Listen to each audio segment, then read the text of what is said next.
तिथं रस्ता नाही, म्हातारा शेतकऱ्यांना त्रास होतो. त्यांनी खूप केलं आणि तेच यायला पाहिजे निवडून. पण जो पब्लिक ट्रान्सपोर्ट आहे त्याच्यावर यांनी खूप लक्ष दिलं पाहिजे. मुंबईमध्ये ठाकरेच पाहिजे. ठाकरे तर मुंबई आहे. माझ्या मते अनिशाताई माझगाव वगैरे आल्या पाहिजेत, कारण त्यांनी भांडूपसाठी तरी बऱ्यापैकी कामं केलेली आहेत. मी काही सांगू शकत नाही बाबा, हे हाच पाहिजे तोच पाहिजे. त्यांनाच आमचा जास्त सपोर्ट आहे, कारण त्यांनी आम्हाला खूप मदत केलेली आहे इथे आणि त्या आमच्यातूनच मोठ्या झालेल्या आहेत. अपक्ष उभे राहिले पण आमचं मत त्यांनाच आहे आणि त्यांनी निवडून यावं आणि त्याच नगरसेविका व्हाव्या आमच्या इथं. संडासची सोय नाही आहे म्हाताऱ्या माणसांना, ती एक तिने करावी. 5 वर्ष आधी ज्याने काम केलं आहे त्यालाच आम्ही निवडून द्यायचं आणि तो मराठी असेल. नमस्कार मित्रहो, देशातील सर्वात श्रीमंत महानगरपालिका असलेल्या बृहन्मुंबई महानगरपालिकेच्या एस विभागातील एका महत्त्वाच्या मतदारसंघात आपण आहोत. हा मतदारसंघ आहे भांडूप मतदारसंघ. या मतदारसंघात एकूण 6 वॉर्ड आहेत. विभाग क्रमांक 111, 110, 112, 113, 114 आणि 115 असं या विभागांचे क्रमांक आहेत. या भांडूप मतदारसंघातील एक महत्त्वाचं ठिकाण म्हणजे भांडूपचा शिवाजी तलाव. हा शिवाजी तलाव गेली अनेक वर्ष आपलं अस्तित्व राखून असला तरी याच्या देखील आपल्या समस्या आहेत, काही अडचणी आहेत. यातला गाळ आणि जलपर्णी आणि या तलावाचं प्रदूषण, या समस्यांवर 100% उपाय इथले लोकप्रतिनिधी योजू शकलेले नाही आहेत. या मतदारसंघातील प्राथमिक समस्येबाबत मी आता सुतोवाच केलं. आपण समजून घेणार आहोत BMCच्या कार्यकक्षेत येणाऱ्या या मिनी कोकणच्या समस्या आणि स्थानिक पुढाऱ्यांचं राजकारण. इथले खासदार आहेत संजय दिनाबामा पाटील, जे शिवसेना उबाटा गटाचे प्रतिनिधित्व करतात, तर आमदार आहेत अशोक धर्मराज पाटील, जे शिवसेना शिंदे गटाचे नेते आहेत. या मतदारसंघातून 2017च्या निवडणुकीत प्रभाग क्रमांक 110 मधून काँग्रेसच्या आशा खोपकर या संध्या त्रिपाठी यांच्या विरुद्ध निवडून आल्या होत्या. वॉर्ड क्रमांक 111 मध्ये भाजपच्या सारिका पवार या राष्ट्रवादी काँग्रेसच्या भारती पिसाळ यांच्या विरुद्ध निवडून आल्या होत्या. वॉर्ड क्रमांक 112 मध्ये भाजपच्या साक्षी दळवी या शिवसेनेच्या जयश्री पाटील यांच्या विरुद्ध निवडून आल्या होत्या. वॉर्ड क्रमांक 113 मध्ये शिवसेनेच्या दीपमाला बढे या सीता मुखिया यांच्या विरुद्ध निवडून आल्या होत्या. तर वॉर्ड क्रमांक 114 मध्ये शिवसेनेचे रमेश कोरगावकर हे मनसेच्या अनिशा माझगावकर यांच्या विरुद्ध निवडून आले होते. तर वॉर्ड क्रमांक 115 मध्ये शिवसेनेचे उमेश माने हे जितेंद्र घाडीगावकर यांच्या विरोधात निवडून आले होते. आता मुंबई महानगरपालिकेच्या निवडणुकांचं बिगुल वाजल्यानंतर वॉर्ड क्रमांक 110 मध्ये मनसेच्या हरिनाक्षी मोहन चिरात यांच्यात आणि जैनी शर्मा यांच्यामध्ये लढत होणार आहे. वॉर्ड क्रमांक 111 मध्ये भाजपच्या सारिका पवार विरुद्ध शिवसेनेचे दीपक सावंत अशी लढत पाहायला मिळेल. वॉर्ड क्रमांक 112 मध्ये राष्ट्रवादी शरद पवार गटाच्या मंजुषा जयस्वाल, अजित पवार गटाच्या दीपा शेट्टे, भाजपच्या साक्षी दळवी अशी लढत होणार आहे. वॉर्ड क्रमांक 113 मध्ये शिवसेना उबाटाच्या दीपमाला बढे तर शिवसेनेचे रुपेश पाटील. वॉर्ड क्रमांक 114 मध्ये शिवसेना उबाटाच्या राजोल पाटील, त्यांच्या विरुद्ध असणार आहे शिवसेनेच्या सुप्रिया धुरत आणि अपक्ष म्हणून माजी नगरसेविका अनिशा वाजगावकर या निवडणुकीच्या रिंगणात उतरणार आहेत. तर वॉर्ड क्रमांक 115 मध्ये ज्योती राजभोज या मनसेतून त्यांच्या विरुद्ध असणार आहे स्मिता संजय परब, ज्या भाजपच्या आहेत. हे आता नगरसेवक पदाच्या निवडणुकीसाठी रिंगणात उतरलेले आहेत. एकीकडे शिवसेना ठाकरे गट आणि मनसे यांच्या युतीमुळे या मतदारसंघात नाराजी नाट्य पाहायला मिळालं, तर दुसरीकडे भाजपाचे प्रदेशाध्यक्ष रवींद्र चव्हाण यांनी भांडूपमधील 115 हा मूळचा शिवसेनेचा असलेला मतदारसंघ आपल्या मित्रासाठी म्हणजेच संजय परब यांच्यासाठी स्वतःकडे खेचून घेतला. तो नजरचुकीने गेला असं एकनाथ शिंदे यांचं म्हणणं आहे. पण त्यामुळे या प्रभागात हुकमी पद्धतीने निवडून येणारे उमेश माने, जे उद्धव ठाकरे यांची साथ सोडून एकनाथ शिंदे यांच्याकडे गेले होते, त्यांच्या पदरी मात्र दुर्दैवाचे दशावतार पाहायला मिळाले. कारण त्यांची मुलगी वैष्णवी हिचं लॉन्चिंग 2 वर्षांपूर्वीच त्यांनी केलेलं होतं. त्यामुळे आता वैष्णवी माने यांना हात हलवत बसावं लागले. प्रभाग क्रमांक 113 मधून उभे आहेत अशोक पाटील यांचे सुपुत्र रुपेश पाटील. हा मतदारसंघ जिंकणं जेवढं भाजपा आणि शिवसेना ठाकरे गटासाठी महत्त्वाचं आहे, तितकंच महत्त्वाचं नव्याने राजकारणात उतरलेल्या रुपेश पाटील यांच्यासाठी सुद्धा आहे. भांडूपमध्ये कोकण किनारपट्टीवरून आलेल्या कोकणवासियांची संख्या मोठी आहे. एकेकाळी झोपडपट्टी आणि गुन्हेगारीसाठी ओळखल्या जाणाऱ्या भांडूपचा चेहरा मोहरा आता बदललाय। SRA प्रकल्प आणि विकल्या गेलेल्या कंपन्यांमध्ये उभारण्यात आलेल्या उंच टॉवर्समुळे इथला नवमतदार आणि कोकणी मतदार यांचं समीकरण जुळणं ही एक कसरत आहे। भांडूपमध्ये वर्षानुवर्ष कनिष्ठ मध्यम वर्गाची वोट बँक महत्त्वाची होती। त्या वोट बँकला नव्याने वाढीस लागलेल्या गुजरात मारवाडी मतदारांमुळे एक आव्हान निर्माण झालेलं आहे। राजकीय पक्षांच्या दाव्यांपलीकडे भांडूपकर आजही अनेक समस्यांशी झुंजत आहे। पिण्याच्या पाण्याचा प्रश्न, प्रदूषणाची वाढती पातळी आणि कचऱ्याची दुर्गंधी, LBS मार्ग आणि अंतर्गत रस्ते, येथील वाहतूक कोंडी, अनधिकृत फेरीवाले ही येथील नागरिकांची रोजची डोकेदुखी आहे। माझ्या मते अनिशाताई माझगाववर यायला पाहिजेत, कारण त्यांनी भांडूपसाठी तरी बऱ्यापैकी कामं केलेली आहेत। टॉयलेट असावेत किंवा रस्त्याची बांधकाम, आणि अजूनही त्या जरी पदावर नसल्या तरी त्या सगळ्यांसाठी वेळेसाठी तत्परतेने धावत असतात। नगरसेवक हा मराठी हवा असा काय म्हणजे कोणीही चालेल, पण आमच्या इथे जे प्रकल्प आला आहे बिल्डिंगचा तो आमच्यापर्यंत अजून आला नाही आहे। हां, आणि काम करणारे परत गाडव नाक्यावरून स्टेशनला यायला आम्हाला खूप ट्रॅफिकमध्ये खूप ह्याच्यामध्ये सगळं प्रॉब्लेम होतो आम्हाला यायला। आता भांडूपला एवढा मोठा प्रसंग झाला, ते भाजीवाले बाजूला बसले आहेत, त्यामुळे बघितलं आता एवढं त्या बस प्रॉब्लेम बरोबर नाही, बस बरोबर नाही आहेत। हां, त्यामुळे त्या आता किती 4 जणांचा जीव गेला आहे, हे कोणी द्यायचं करून? हां, हे सगळ्यांनी कोणी जो निवडून येईल त्याने ते काम व्यवस्थित करावं। आता मेन म्हणजे आपण वरती राहतो बिल्डिंग डोंगरामध्ये, संडासची सोय नाही आहे म्हाताऱ्या माणसांना, ती एक तिने करावी, इथे बिल्डिंग करावी। दुसरी गोष्ट, गाडव नाक्यावर जाताना किंवा येताना बस नसते किंवा रिक्षा पण नसते, आणि रिक्षेला एवढा प्रॉब्लेम असतो की एवढी गर्दी असते त्या गाडव नाक्यावर की गाडी वळताना पण लोक धावत धावत गाडी पकडतात किंवा रिक्षा धावत धावत पकडतात। तिथले त्यांना जे आपले हे आहेत भाजीपालेवाले आहेत त्यांना साईडला तरी बसायला द्यायचं किंवा त्यांना बसायलाच द्यायचं नाही आहे। एवढं फक्त जे निवडून येणार आहेत कार्यकर्ते त्यांनी एवढं करायचं आहे। मुंबई महानगरपालिकेची निवडणूक जाहीर झाल्यानंतर विजयाची खात्री असलेल्यांपैकी एक होत्या मनसेच्या माजी नगरसेविका अनिशा माझगावकर। परंतु शिवसेना ठाकरे गट आणि मनसेमध्ये युती झाल्यामुळे 114चा हा मतदारसंघ गेला शिवसेना ठाकरे गटाकडे। त्यामुळे खासदार कन्या असलेल्या राजोल संजय पाटील यांना इथून संधी मिळाली। या मतदारसंघातून अनिशा माझगावकर उमेदवार असत्या तर त्यांचा विजय निश्चित मानला जात होता, कारण त्यांचं सर्वसामान्यांशी कनेक्ट होणं या भागात महत्त्वाचं समजलं जातं।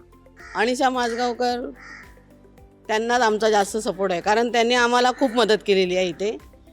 त्या आमच्यातूनच मोठ्या झालेल्या आहेत, आमच्यासारख्या शाळेत शिकलेत, आमच्यासारख्या चाळीत राहिलेत, आणि आमच्या इथल्या सगळ्या गल्ल्या त्यांना माहिती आहेत। प्रत्येक गल्लीमधला माणसाचा प्रॉब्लेम पण त्यांना माहिती आहे। आम्ही कधी पण सांगितलं कुठला प्रॉब्लेम, त्या कधीही येतात।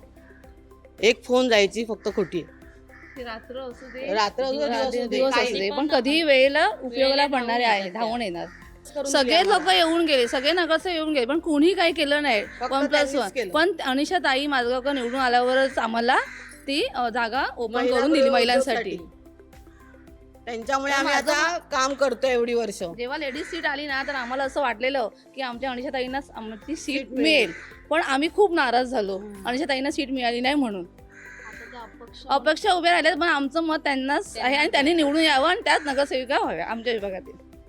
आणि त्यांचं कामच बोलतं सगळं, हा पूर्ण एरिया आहे, मला तर वाटतं त्याच येतील असं। तेच वाटतंय मला पण, त्याच निवडून यावे। आणि आमच्यासाठी गट म्हणजे बचत गट हे ते खूप काय काय आम्हाला करून दिलं, सांगितलं योजना आली की आम्हाला पहिला कॉल करणार। बाकी आमच्या ह्या रमाबाई नगरमध्ये कोणीही आलं नाही अनिशा ताईंशी, त्यांच्या एवढं तर कोणीच आलं नाही। चांगला काम करेल तोच आला पाहिजे, आणि काय नाही आम्ही त्यांना काय ओळखत नाही, आम्ही त्याला ओळखतो, अनिशा माझगावकर ओळखतो, परत त्यांनी केलेलं आहे काम, हे आले पाहिजे, हेच आहे। चांगला काम करेल, तिथं रस्ता नाही, म्हातारा शेतकऱ्यांना त्रास होतो, त्यांचा रिक्षा काहीतरी त्याच्यात झाला पाहिजे, असं काहीतरी चांगलं काम केलं पाहिजे। यंदाची निवडणूक अत्यंत अटीतटीची होणार आहे। भांडूप मतदारसंघ हा शिवसेनेचा बालेकिल्ला राहिलेला आहे, पण शिवसेनेत पडलेल्या फुटीनंतर इथला निष्ठावान मतदार कोणासोबत जाणार हे पाहणं औत्सुक्याचं ठरेल। सध्या या भागात शिवसेना शिंदे सेनेचा आमदार असला तरी तळाचा मतदार किंवा भांडुपकर हा उद्धव ठाकरेंबरोबर निष्ठेने राहिलेला आहे. तसंच या मतदारसंघाने राज ठाकरेंनाही मोठा जनाधार दिला होता. 2009 मध्ये याच मतदारसंघातून शिशिर शिंदे हे मनसेच्या तिकिटावर आमदार झाले होते. सध्या ते शिंदेंच्या शिवसेनेत नेते आहेत. इथले मतदारसंघ प्रत्येक राजकीय पक्षाला आपल्याकडे असावेत असं वाटतं, कारण इथला कनिष्ठ मध्यमवर्गीय आणि झोपडपट्ट्यांमध्ये राहणारा मतदार निष्ठेने राजकीय पक्षांबरोबर राहतो अशी राजकीय नेत्यांची धारणा आहे. मात्र इथल्या समस्या दूर करण्यामध्ये सगळेच राजकीय पक्ष अपयशी ठरलेले आहेत. बट जो पब्लिक ट्रान्सपोर्ट आहे त्याच्यावर यांनी खूप लक्ष दिलं पाहिजे. कालचाच इन्सिडेंट झाला आहे एक बसचा, त्याच्यात खूप हे झालं आहे, जीवितहानी पण झाली, 6-7 जणांचा मृत्यूही झाला आहे, काही जणांना लागलं आहे. तिथेही लक्ष दिलं पाहिजे.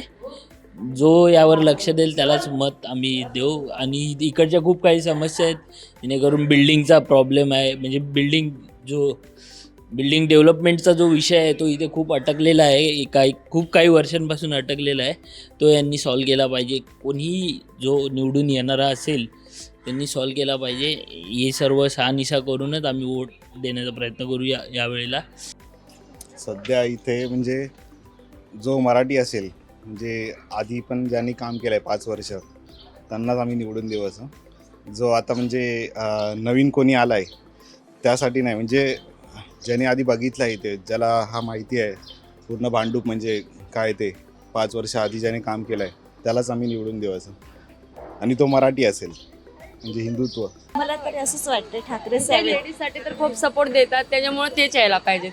मुंबईमध्ये ठाकरेच पाहिजेत. काय काय काम केलं? खूप काय केलंय त्यांनी, ते काय सांगू शकत नाही. खूप केलंय, खूप चांगले आहे ते. ठाकरे यायला पाहिजे त्यांचीच. हा, एवढंच आमचं आहे. ठाकरे तर मुंबई आहे. निवडून येईल त्याने. आम्हाला आता हे बिल्डिंगचं कुठे जे रखडलं आहे, कशाने रखडलं आहे काय माहिती नाही. ते पूर्ण करून बिल्डिंगचं जेवढं लवकरात लवकर होईल तेवढं चांगलं आहे.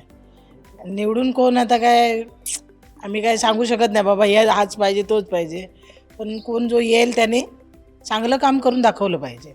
जे अनेक वर्ष विभागात सक्रिय आहेत, म्हणजे 15-15, 20-20 वर्षात जे लोकांशी संपर्क ठेवून आहेत, संबंध ठेवून आहेत, लोकांच्या सुखदुःखामध्ये, अडीअडचणीमध्ये, प्रॉब्लेममध्ये जे उभे राहतात, त्यांना लोकांनी निवडून द्यायला पाहिजे.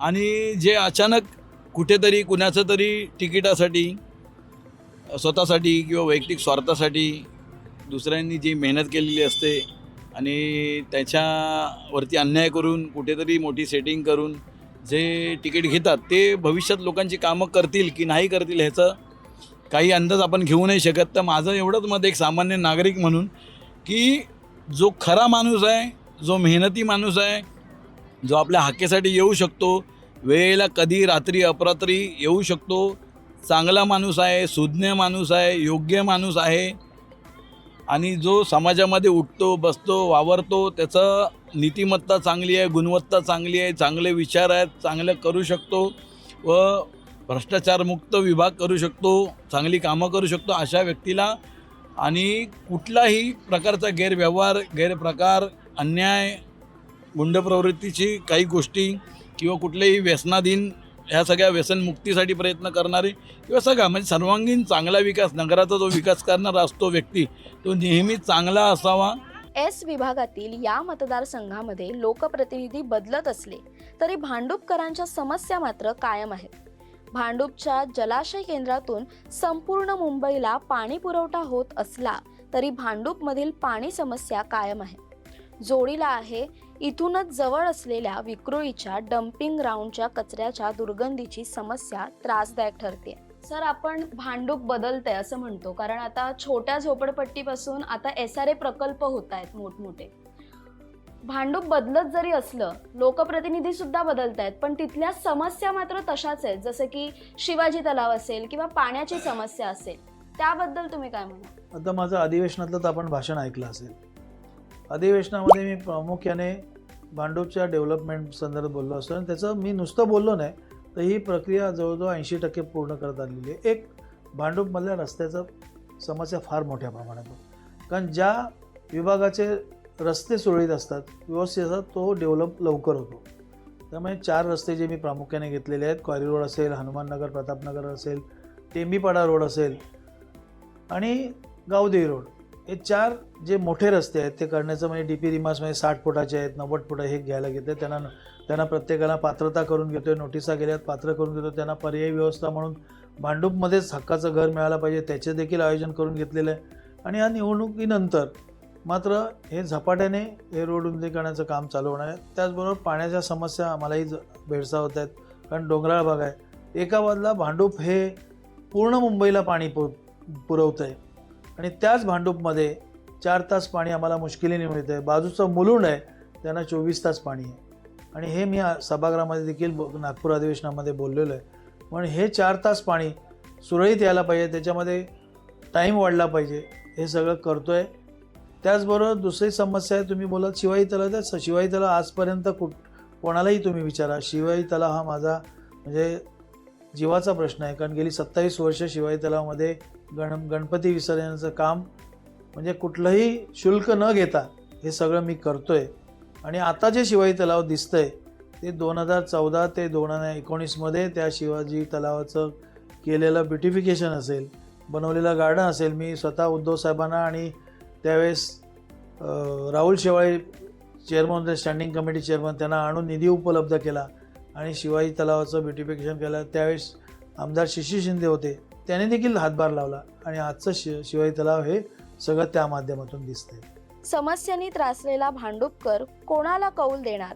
उद्धव ठाकरेंची निष्ठा विरुद्ध एकनाथ शिंदेंची शक्ती आणि राज ठाकरेंचा जनाधार अशा तिहेरी लढतीत मिनी कोकणचा राजा कोण ठरणार हे पाहणं महत्त्वाचं ठरेल. कॅमेरा पर्सन असीम भुरेसह संचारी आकेरकर, टाइम महाराष्ट्र, मुंबई.